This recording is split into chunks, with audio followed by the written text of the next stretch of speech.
Regarde, moi, je travaille sur une base régulière avec le ministère des Transports du Québec, là. Je sais pas si où c'est qui pognent ces morons-là, là. Mais je comprends pas des ingénieurs, des gens qui ont des diplômes, bardés de diplômes.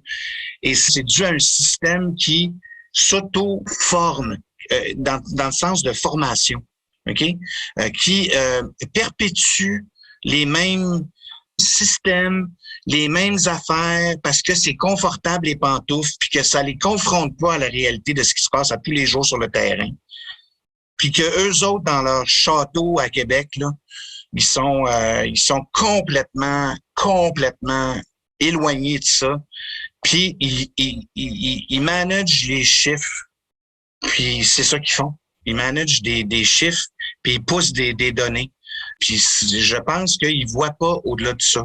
Mais c'est peut-être des gens super le fun, là, puis super gentils, là, mais en quelque part, là, on leur donne aucunement la marge de manœuvre d'avoir de la créativité par rapport à ce qui se fait, par rapport à ce qui pourrait se faire. Tu sais, on est au Canada, là, on est fiers, j'essaie de prononcer enorgueillir, là.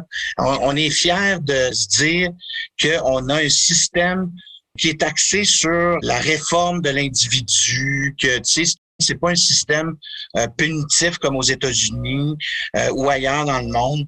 Mais bordel, on est devenu ça. On est devenu un système punitif parce que tout ce qui servait d'outil a été coupé à cause de mesures financières. Les psychoéducateurs, tu sais, c'est la même chose qui s'est passé en éducation. Ils ont enlevé les orthopédagogues, ils ont enlevé plein de ressources qui permettaient au système d'avoir un petit peu d'oxygène, tu sais. Puis de créativité surtout. Ça, là, ça manque tellement dans nos gouvernements, la créativité, de dire à une table de fonctionnaires, soyez créatifs. Tu sais, non, ils peuvent pas, parce qu'ils sont encadrés dans leur système, dans leur mission, dans leurs énoncés de mission, puis dans leur façon de faire, tu sais. Fait qu'ils sont pas capables de sortir de ces carcans-là, comme tu disais tantôt, les carcans qu'on s'impose. Pourquoi? Parce que ça coûte moins cher. De mettre tout le monde sur le même pied d'égalité, puis d'appeler tout le monde des clients, ça coûte moins cher. De dire que tous les jeunes qui sont dans la DPJ, c'est des dossiers, ça coûte moins cher que de dire on va intervenir avec ce jeune-là parce qu'il y a telle problématique, puis on est capable de faire tel, tu sais, on est capable d'intervenir avec un musicothérapeute ou un cours de théâtre.